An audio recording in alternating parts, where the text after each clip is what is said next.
നമസ്കാരം ജോബ്ലോൾ. ഈ ശബ്ദം ഞാൻ എവിടെയോ കേട്ടിട്ടുണ്ടല്ലോ. ഈ ഒരു ഇൻട്രോ കേട്ടുകൊണ്ട് മൃണാലിന്റെ വീഡിയോ കാണാത്ത മലയാളീസ് വളരെ കുറവായിരിക്കും. അത് ഒറ്റയ്ക്ക് തീരുമാനിച്ചാൽ മതിയോ? ഞാൻ കുറേ വർഷങ്ങളായിട്ട് വീഡിയോസ് കാണുന്ന ഫോളോ ചെയ്യുന്ന ഒരാളാണ് മൃണാൾ. അതുകൊണ്ട് ഇപ്പൊ എന്താ? സോഷ്യൽ മീഡിയ ഓപ്പൺ ചെയ്ത് കഴിഞ്ഞാൽ മൃണാളിനെ കുറിച്ചുള്ള പിന്നെ റൈറ്റപ്സ്, വീഡിയോസ്, അദ്ദേഹത്തിന്റെ ഇന്റർവ്യൂസ്. ഇദ്ദേഹം ഫുഡ് ബ്ലോഗറാണ്. സോ ബേസിക്കലി ഇദ്ദേഹം ഓരോ റെസ്റ്റോറൻറ്റ്സിൽ പോകുന്നു, ഫുഡ് അടിക്കുന്നു. എന്തൊരു തീറ്റ അതിന്. അയ്യോ ഭയങ്കരം തന്നെ. കൊച്ചു ബാക്കിയുണ്ട്, വേണോ? എനിക്ക് മനസ്സിലായി, ആർത്തി മൂത്ത പ്രാന്തായതാണ്. എന്നിട്ട് അതിന്റെ അഭിപ്രായം പോയിന്റ് ബ്ലാങ്കിൽ പറയുന്നു.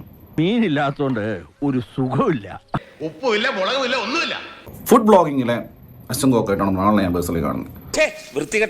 ഫുഡ് ടേസ്റ്റ് ഇല്ലെങ്കിൽ, അവിടെ എന്താ സാധനം കൂടിയിട്ടുണ്ടെങ്കിൽ കുറഞ്ഞിട്ടുണ്ടെങ്കിൽ അത് അദ്ദേഹത്തിന്റെ അഭിപ്രായമായിട്ട് അദ്ദേഹം പറയുന്നു. നിന്നെ എനിക്ക് അത്ര വിശ്വാസം പോരാ.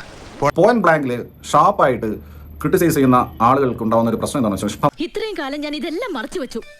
ഇനി ഞാൻ ഇതെല്ലാവരോടും പറയാൻ തന്നെ പോവാ. ഇഷ്ടം പോലെ ശത്രുക്കളുണ്ടാവും.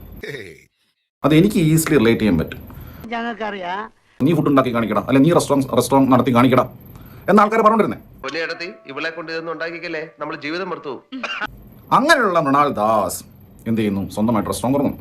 കാശിന് ആവശ്യം വരുമ്പോൾ ഞങ്ങൾക്ക് ഞങ്ങളുടേതായ ചില രീതികളുണ്ട്. ഈ മൃണാൾ തുടങ്ങിയ സംഭവം വേറൊരാളാണ് തുടങ്ങിയെങ്കിൽ ആരും നോബഡി കേസ്. ആയില്ലെങ്കിൽ ഭഗവതിയാണ് സത്യം.